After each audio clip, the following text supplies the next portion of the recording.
Hello, I am Dr. Arish Prasad and I am managing here the critical care patient and casualty patients in Vardhan hospitals.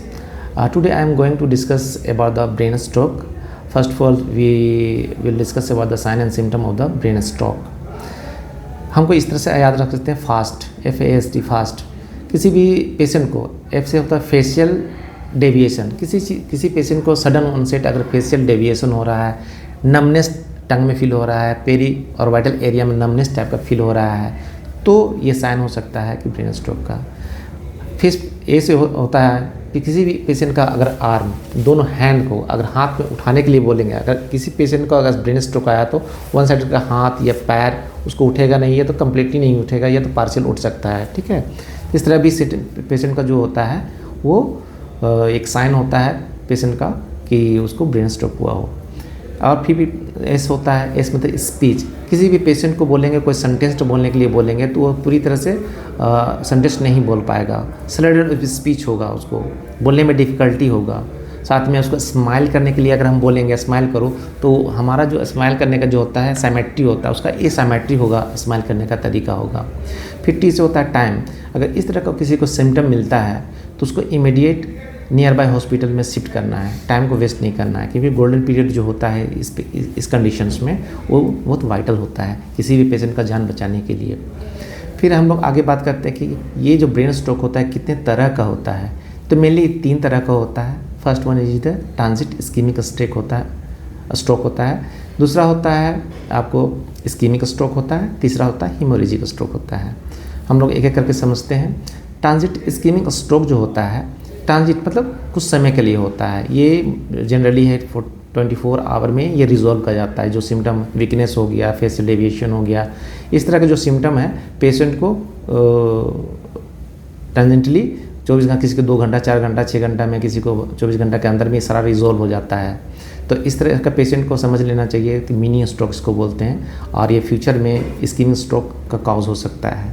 तो patient को alert हो जाना चाहिए और near by hospital जाना चाहिए और न्यूरोफिजिशियन से ज़रूर कंसल्ट करना चाहिए, और प्रॉपर डायग्नोसिस के लिए जितने सारे टेस्ट होते हैं, सीटी स्कैन और अदर टेस्ट करवाना चाहिए.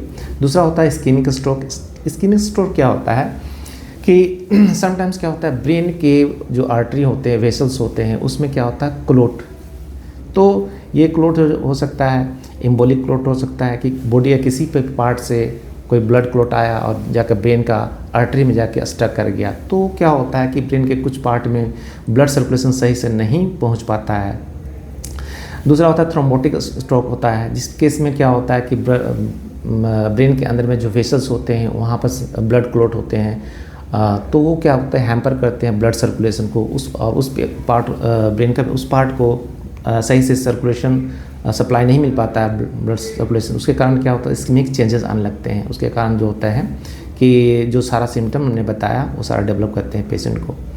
तो इस कंडीशन में भी पेशेंट को तुरंत इमीडिएट है कि नियर बाय हॉस्पिटल ले जाना चाहिए, और जो प्रॉपर डायग्नोसिस होना चाहिए उसका जांच कराना चाहिए. सिटी ब्रेन हो गया, BTCT, PTI, CBC, LFT जितने भी ये हैं वो सारा जांच करवाना चाहिए. तीसरा होता है हमारा हीमोरेजिक स्ट्रोक. हीमोरेजिक स्ट्रोक करने का मतलब होता है कि ब्रेन का कोई आर्टरी या वेसल्स वो रैप्चर कर गया है, जिसके कारण क्या होता है कि ब्रेन के पेरेन्काइमा में पेरेन्काइमल ब्रेन में हेमरेज होने लगता है, ब्लीडिंग होने लगता है. ये सबरेक्नॉइड हेमरेज भी हो सकता है, सबडूरल हेमेटोमा भी हो सकता है.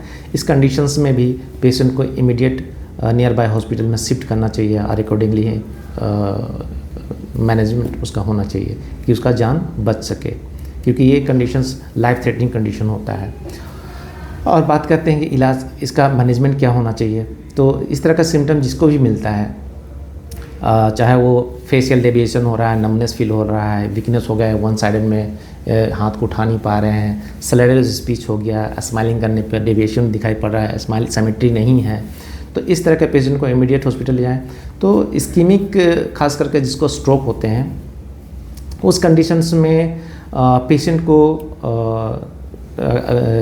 थ्रोम्बोलाइजेशन किया जाता है, पार्टिकुलरली अल्टीप्लेज दिया जाता है उस कंडीशन में, और ब्लड थिनर एजेंट भी दिया जाता है, जैसे एस्प्रिन दिया जाता है, क्लोपिडोग्राल दिया जाता है, और साथ में अदर एडेटिव मेडिसिन भी दिया जाता है.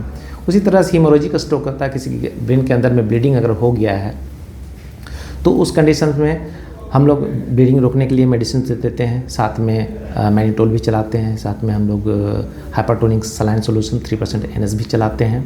और अकॉर्डिंगली अगर उसको क्रेनियोटोमी की ज़रूरत पड़ सकता है, बरहोल की ज़रूरत पड़ सकता है, तो न्यूरोसर्जन्स उसका ब्रेन सर्जरी भी होता है। अगर ज़्यादा ब्लीडिंग अंदर में है, पेशेंट का जो GCS स्कोर अगर डिटोरिएट हो रहा है, पेशेंट डिटोरिएट हो रहा है उस कंडीशन में, तो ये सब चीज़ को ध्यान रखना है। और किसी भी पेशेंट को इस तरह का सिम्टम मिलता है तो नियर बाय हॉस्पिटल में आना है, अकॉर्डिंगली सारा जांच कराना है और अलर्ट रहना है। ठीक है, थैंक यू।